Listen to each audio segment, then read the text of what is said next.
እዛ ውስጥ ከገባው በጣም ብዙ ምስክርነት ስላለ ይቅርብኝ ላቁም።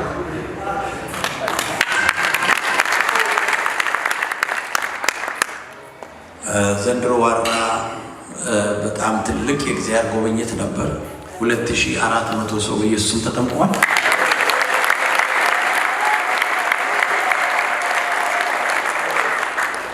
ትንሽ ቅር ብሎኛል።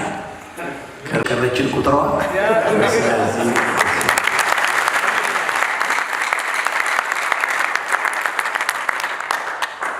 በጣም ብዙ ፈውሶች፣ ብዙ ተአምራቶች ተከናውነዋል።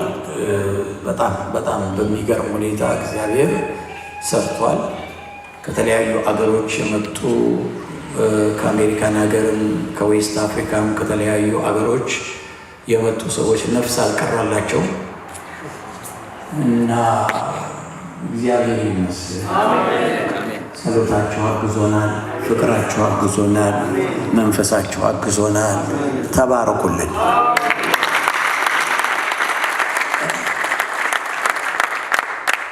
ያው ሽማግሌዎች አብረው ከኔ ጋር ቤተክርስቲያንን የሚመሩ ወደዚህ እንደሚመጣ ስላወቁ በምትሄድበት ሁሉ ሰላምታችንን አቅርብልን ስላሉኝ ሰላምታቸው በኢየሱስ ስም ይድረሳቸው።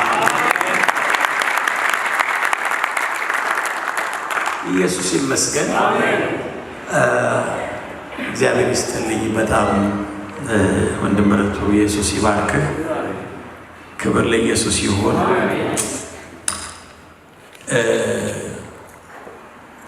እንዳልኳችሁ እዚህ ቦታ እናንተን እያየው ስቆም በልበል የሚለኝ ነገር ብዙ ነው።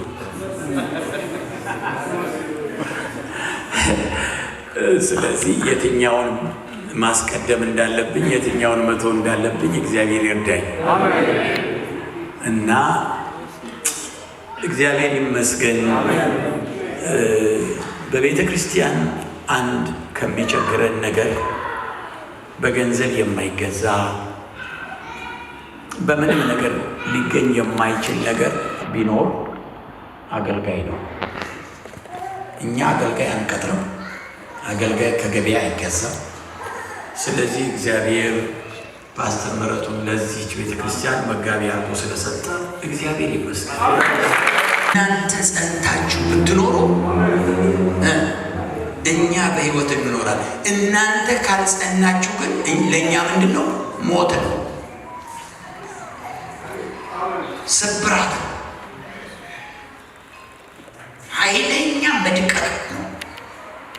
ልክ አንድ ገበሬ የዘራው እርሻ እንዳለ አመድ ሲበላበት የሚሰማውን ስሜትና አንድ ሰባኪ ደግሞ የእግዚአብሔር ሕዝብ አልጸና ብሎ ሲንገድ እሱን አካፍላችኋለሁ። ምን የሚል መሰላችሁ? አርሱ እግዚአብሔር የሰጠኝ ትምህርትና መልእክት ከውጊያ ጋር የሚሰጥ በረከት የሚል ከውጊያ ጋር የሚሰጥ የእግዚአብሔር በረከት። ሃሌሉያ! ከውጊያ ጋር የሚሰጥ የእግዚአብሔር በረከት። እሺ